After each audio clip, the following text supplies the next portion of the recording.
Hello అండి, నమస్తే. నేను శ్రీలక్ష్మి. నేనైతే చాలా బాగున్నానండి. మీరు ఎలా ఉన్నారు? ఈరోజు మన వీడియోలో మంచి మంచి టిప్స్ ఉన్నాయండి. చివరి వరకు స్కిప్ చేయకుండా చూడండి, మీకు బాగా హెల్ప్ అవుతాయి. ఇప్పుడు ఇంకా ఫస్ట్ టిప్ చూద్దాం. ఇక్కడ మనం పట్టీలు ఎలా క్లీన్ చేసుకోవాలో చూద్దామండి.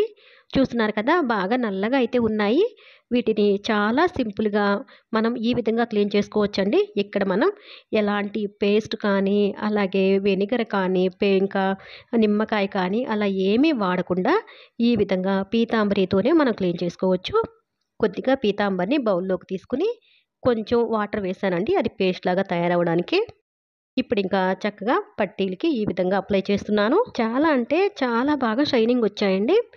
ఇలా పేస్ట్ అంతా కూడా అప్లై చేసేసి వెంటనే రుద్దేసుకోవచ్చండి. మనం నానబెట్టాల్సిన అవసరం లేదు, వెయిట్ చేయాల్సిన అవసరం లేదు. ఇప్పుడు నేను ఒక పట్టీని పక్కన పెట్టేసి ఒక పట్టీని రుద్ది చూపిస్తున్నాను చూడండి. పాత బ్రష్ని తీసుకుని ఇలా ఒక 2 నిమిషాలు రుద్దానండి. అంతే, ఎంత బాగా నలుపంతా పోయి చక్కగా మెరుపైతే వచ్చాయి. మీరు చూడొచ్చండి, ప్లేట్లో ఉన్న పీతాంబరి కూడా నల్లగా మారుతుంది కదా. నాకు ఇది చాలా చాలా ఈజీ అనిపించిందండి. నేను ఇంతకుముందు పేస్ట్తో క్లీన్ చేశాను, అలాగే నిమ్మకాయ, వంట సోడా ఇవన్నీ కూడా యూస్ చేసి నేను ఇంతకుముందు క్లీన్ చేశానండి. వాటికి కూడా చక్కగా మెరుపు వచ్చింది. కాకపోతే ఇది చాలా ఈజీ అనిపించిందండి.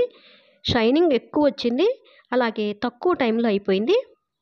చూడండి, నేను మొత్తం అంతా రుద్ది క్లీన్ చేసిన తర్వాత మీ ముందే శుభ్రంగా నీళ్ళతో కడిగి చూపిస్తున్నాను. చూస్తున్నారు కదా, పట్టీ ఎంత బాగా తెల్లగా వచ్చేసిందో. అదేవిధంగా రెండో పట్టీని కూడా రుద్ది ఇప్పుడు చూపిస్తున్నాను చూడండి. ఇప్పుడే మనం షాప్కి వెళ్ళి మెరుగు పెట్టించినట్లు చాలా బాగా మెరుస్తున్నాయి. మీకు వీడియోలో ఎలా ఉన్నాయో కానీ నార్మల్గా నేను కాలికి పెట్టుకుంటే చాలా నల్లగా ఉన్న పట్టీలు కాస్త ఇప్పుడు కాలికి పెట్టుకుంటే కొత్త పట్టీలు పెట్టుకున్న ఫీలింగ్ వచ్చిందండి. నేను పక్కన వీడియో క్లిప్పింగ్ యాడ్ చేశాను చూడండి. తోమక ముందు ఎంత నల్లగా ఉన్నాయో, తోమిన తర్వాత ఎంత తెల్లగా ఉన్నాయో తేడా తెలుస్తుంది కదా. ఈ టిప్ నచ్చితే తప్పకుండా ప్లీజ్ అండి వీడియోని లైక్ చేయండి. ఇప్పుడు ఇంకో టిప్ చూద్దాము. మనం వెల్లుల్లి పొట్టు తీసుకోవడానికి కూడా ఒక మంచి టిప్ ఉందండి.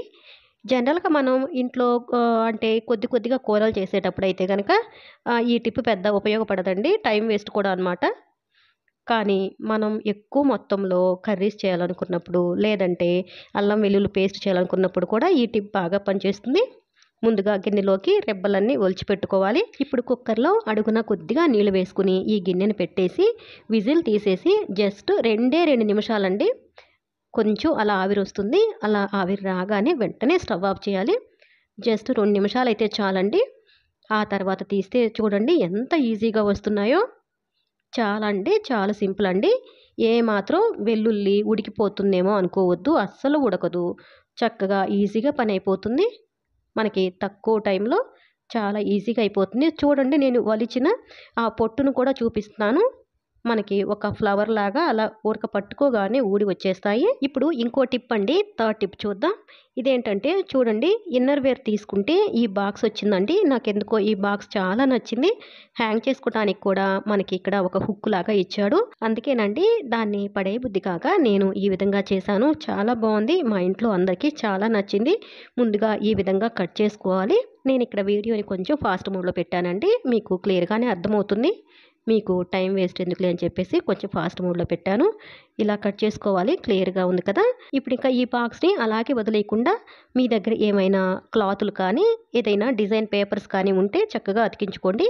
నా దగ్గర అయితే క్లాత్ ఒకటి ఉంటే, బ్లౌజ్లో మిగిలిపోయిన క్లాత్ ఉంటే దాన్ని ఈ విధంగా అతికించేసానండి హాట్ గ్లూ పెట్టి. ఇలా అతికించడం ఈజీయే కదండి, అందుకే నేను వీడియో లెంత్ ఎక్కువ అవుతుందిలే అని చెప్పేసి ప్రత్యేకంగా చూపించలేదు. దీన్ని ఇప్పుడు చూడండి, చక్కగా టిష్యూస్ పెట్టుకోవడానికి చాలా బాగుంటుందండి. ఇలా పెట్టేసి మనం కిచెన్లో అయినా సరే, డైనింగ్ టేబుల్ దగ్గర అయినా సరే, ఎక్కడైనా ఈజీగా ఇలా హ్యాంగ్ చేసుకోవచ్చు. ఎంత బాగుందోనండి. ఇలా మేకులు లేకపోతే చక్కగా వాల్ హ్యాంగింగ్ హుక్స్ ఉంటాయి కదండి, ఆ హుక్స్ని ఎక్కడైనా గోడకైనా కబోర్డ్కైనా అతికించేసి ఈ విధంగా హ్యాంగ్ చేసుకోవచ్చు. ఇప్పుడు ఇంకా ఫోర్త్ టిప్ అండి. చూడండి, నెయ్యి ఇక్కడ బాగా పేరుకుంది కదా. ఇలా పేరుకున్న నెయ్యిని మనం అన్నంలో వేసుకోవాలంటే మళ్ళీ చిన్న గిన్నెలోకి తీసుకుని మళ్ళీ స్టవ్ మీద పెట్టి వేడి చేయాల్సి ఉంటుంది. అలా ప్రతిసారి చేసే పని లేకుండా సింపుల్గా ఇలా కూడా చేసుకోవచ్చండి. ముందుగా కొంచెం పెద్ద స్పూన్ తీసుకుని ఈ విధంగా స్టవ్ పైన కొంచెం వేడి చేసామంటే, అంటే స్పూన్ కాస్త వేడెక్కుతుంది కదా, అప్పుడు ఇంకా నేతిలో పెడితే చూసారా నెయ్యి చక్కగా కరుగుతుంది. స్పూన్లోనే నెయ్యి ఈ విధంగా కరుగుతుందండి. మనం చక్కగా అన్నంలో వేసుకొని తినేయచ్చు. ఒక్కసారి వేడి చేస్తే ఇలా 3 సార్లు, అంటే 3 స్పూన్ల నెయ్యి వరకు కరిగిందండి. అలాగే ఇంకో టిప్ అండి.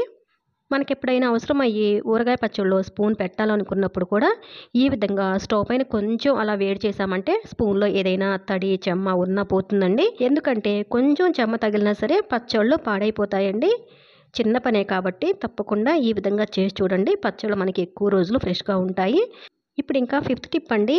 మనం అల్లం పొట్టు తీసుకోవడానికి స్పూన్ కానీ, చాక్ కానీ అక్కర్లేదండి. ఇలా సింపుల్‌గా వాటర్ బాటిల్ మూతుంటే చాలు ఈ విధంగా తీసేయొచ్చు. చూస్తున్నారు కదా! ఎంత బాగా వచ్చేస్తుందో. మనకి అల్లం ఏమాత్రం వేస్ట్ అవ్వకుండా పొట్టు మాత్రమే వస్తుందండి. చూడండి ఎంత పలుచగా వచ్చేసిందో పొట్టంతా.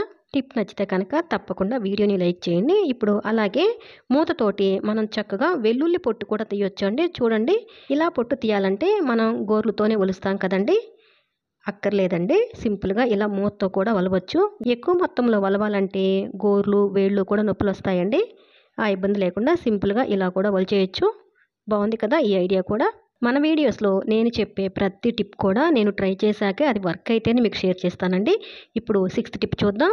బెడ్ పైన బెడ్‌షీట్ నీట్‌గా వేసుకోవడానికి ఒక చిన్న ట్రిక్ అండి. బెడ్‌షీటే కదా వేసుకోవచ్చు అని చెప్పేసి అనుకోవద్దండి. నాకు తెలిసిన ఈ టిప్ మీకు కూడా హెల్ప్ అవుతుందేమోనని షేర్ చేశానండి. మీకు రాదు అని కాదు. ముందుగా బెడ్ పైన బెడ్‌షీట్‌ని ఈ విధంగా నీట్‌గా పరుచుకోవాలండి. అంటే మనకి డిజైన్ అది మిడిల్‌లోకి కరెక్ట్‌గా వచ్చేలాగా చూసుకుని, ఎంతవరకు ఫోల్డ్ చేయాలో ఆ క్లాత్‌ని ఎక్స్‌ట్రా ఉంచేసి, ముందుగా సైడ్స్‌ని అలా లోపలికి ఫోల్డ్ చేసిన తర్వాత ఇప్పుడు ఇంక చూడండి ఒక దువ్వెన సహాయంతో ఈ విధంగా నీట్‌గా ఫోల్డ్ చేసుకోవచ్చండి. పరుపుని పైకెత్తే పని లేకుండానే ఇలా నీట్‌గా చక్కగా ఫోల్డ్ చేసుకోవచ్చు. లోపలికి క్లాత్ చూసారా ఎంత బాగా వెళ్తుందో మనకెక్కడ ఫోల్డింగ్స్ అనేవి కనిపించవండి. ఇది చాలా ఈజీ పద్ధతండి. బావుంది కదా! చూస్తున్నారా బెడ్‌షీట్ ఎంత నీట్‌గా ఉందో. ఇప్పుడు ఇంకా లాస్ట్ టిప్ అండి. సెవెంత్ టిప్ చూద్దాం.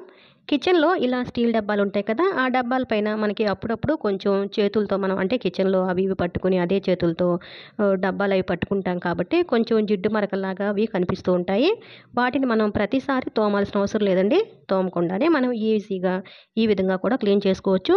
అదెలాగంటే చూస్తున్నారు కదా! కొద్దిగా టూత్ పౌడర్‌ని చల్లేసి ఇలా పొడి క్లాత్‌తో తుడిస్తే చాలండి.